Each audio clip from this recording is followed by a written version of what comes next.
Well, we've just had the first award of the 2020 Laureus World Sports Awards here in Berlin, and that has been the Sport for Good one, which has gone to South Bronx United, an inspirational project in New York City. I'm delighted to have with us Maponyane, who is a Laureus South Africa ambassador. Maps, before we get into a little bit around your movements and what you're up to at the moment and what you're looking forward to at the awards tomorrow night, we saw Michael Johnson, former American sprinting great, Sean Fitzpatrick, Missy Franklin, Jens Lehmann. But again, whenever I see these sporting greats, see the heroes on the ground in these programs, it really, really inspires me, certainly. What did you make of that? 100%. Firstly, thank you so much for having me. It was wonderful to be a part of that press conference or that awards ceremony, really giving credit to the amazing work that's being done on the ground. You really look at them as being the heroes. I think one of the great ways to frame that is that all these great sportsmen and women, I think for the most part, really finish their sport and want to figure out how to really reach towards that bigger goal of giving back. You speak to a lot of them and, it's inspirational when they say, I did a lot in my sporting days, but now I really want to be remembered for how much I was able to give back after sport.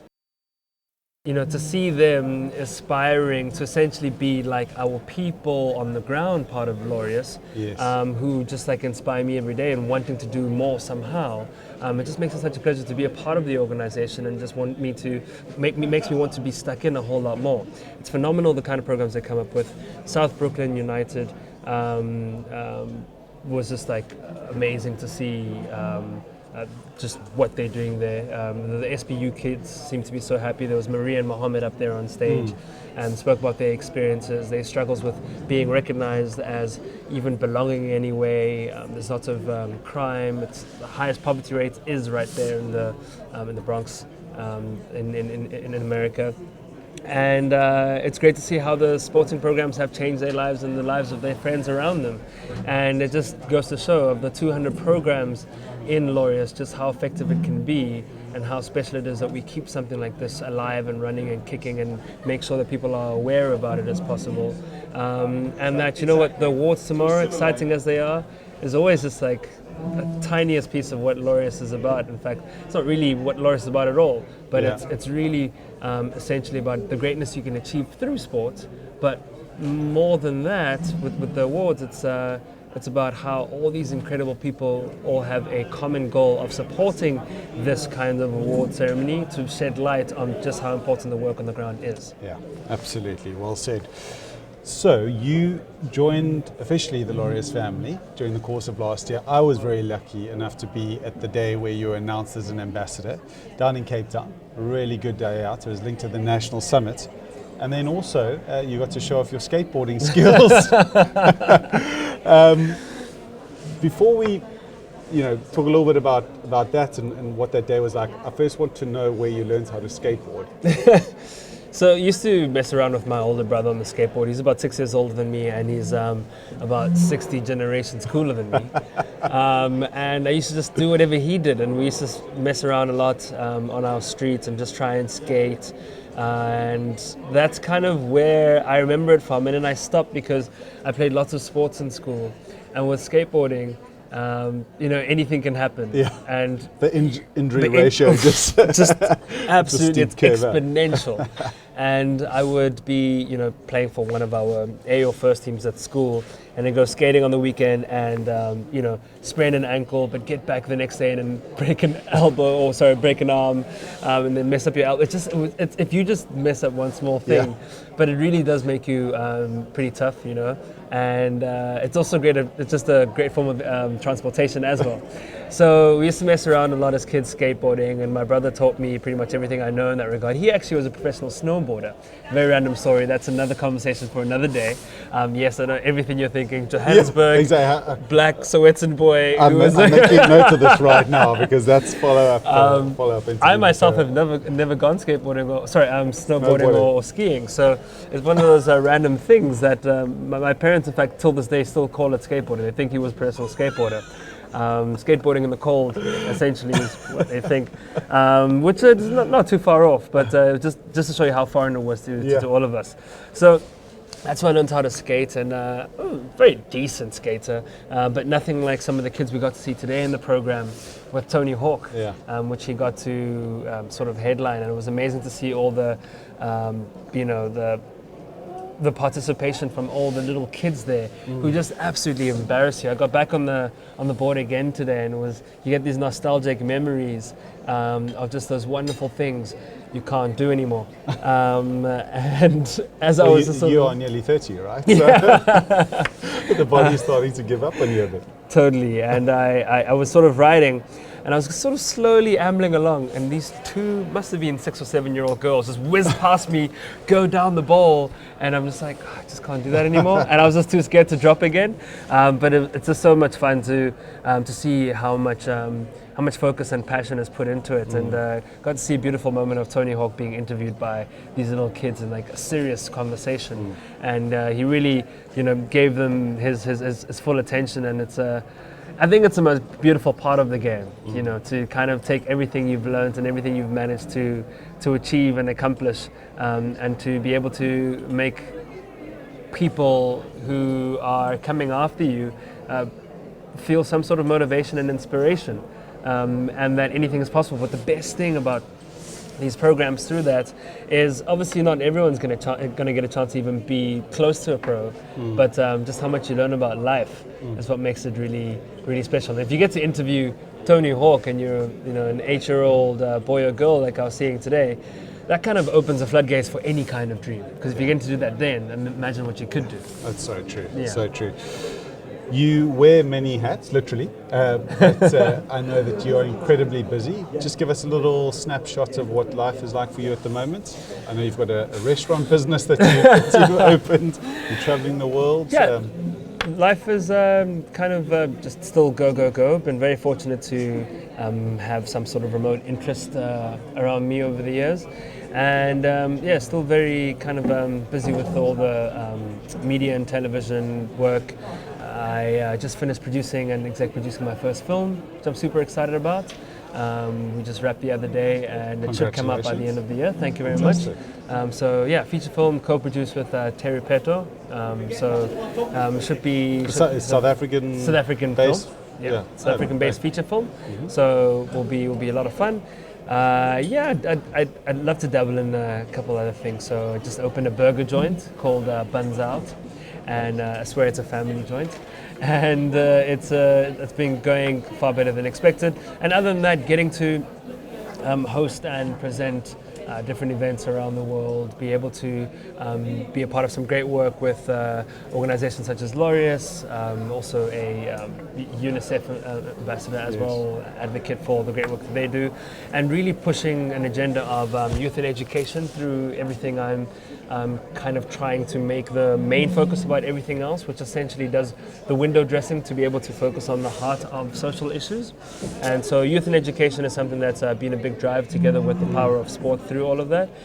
And so working on a couple cool projects for this year to improve the literacy rate in South Africa.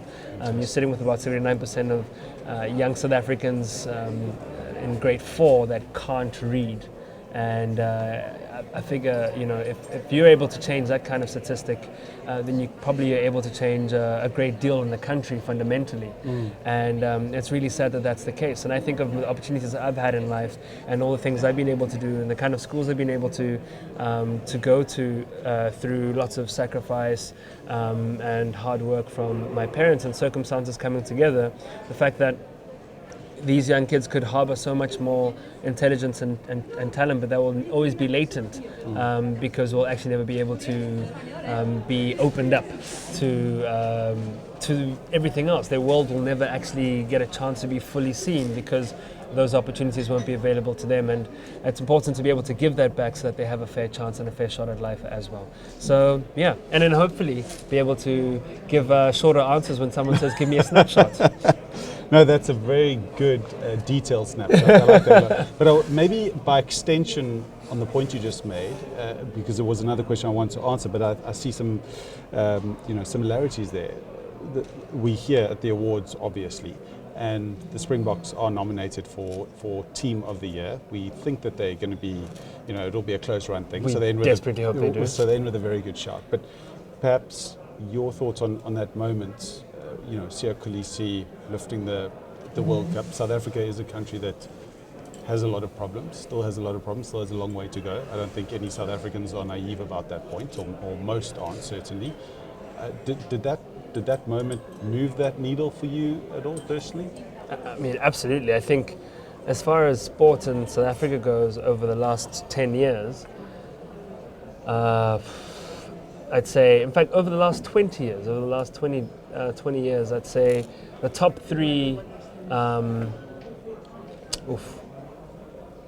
it's hard to actually do a top 3 or 4 or 5, but I think in those last sort of 10 years or 15, 20 years would probably be 15 years, winning the bid for the World Cup in 2010, and then winning the Rugby World Cup for 2019. There was just something a lot more special about this win than any other time besides obviously 95.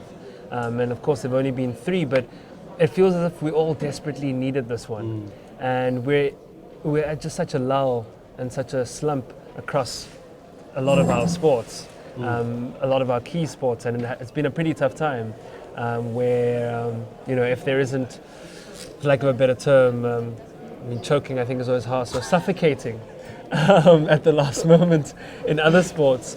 Had a time where our pedigree in rugby has always been something really strong and always in with a chance, and for the first time it just really seemed like we were possibly making up the numbers. But to have been able to have dug deep when South Africa is probably at one of its lowest times as a country in general, and still pull off that win, and everyone kind of like against you, and being the underdog when you're one of the strongest teams, in that sport, to be able to win that World Cup, and what that felt like in the country, and you were able to see what that bus tour did, the victory tour across the country, and we were able to all hug strangers and hoot on the streets and see people just so emotional about us, winning that beautiful game against England. And I look at my watch now because I tell the time differently. I always kind of think, okay, so it's 12:32 plus how many hours or minus? That's how you kind of tell the time. Right now it's 2 hours. Looking at the Englishman in the media center at the moment, in case a bottle comes flying over. Exactly. So it was absolutely beautiful, and you know what? They really dug deep, and they really do deserve this. And I hope that they are able to pull it off, and that people did vote for them. But there were also other amazing team performances.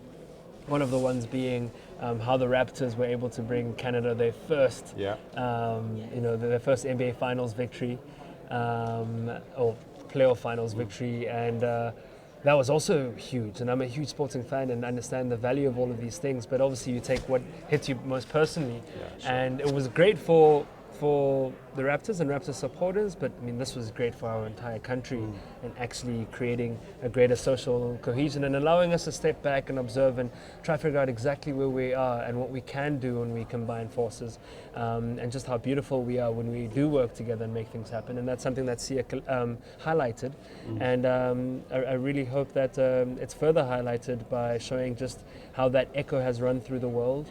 And how much that victory means, and how it can be topped off with a win at the Laureus Sports Awards 2020.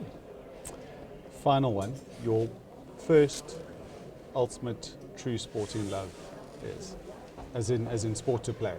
I'm not asking you to pick an individual necessarily. Soccer all the way. It runs in my family blood. Yeah. It's the first sport I started playing. Played it from about 3 years old. Was about semi-pro at about 14 or 15. Position? Striker and right wing. Okay. Striker and right wing. My old man played, and he was out and out striker. And and then my second love was golf in the end. Actually. Golf, really? If I had to kind of rank them, Okay. And then played a bit of rugby as well. And I was a fly half there, so I love. Cheslin Colby is playing fly half for Toulouse today. How amazing is that? And we're expecting him here at the awards tomorrow. Me too, but I mean, it shows you. Gets around.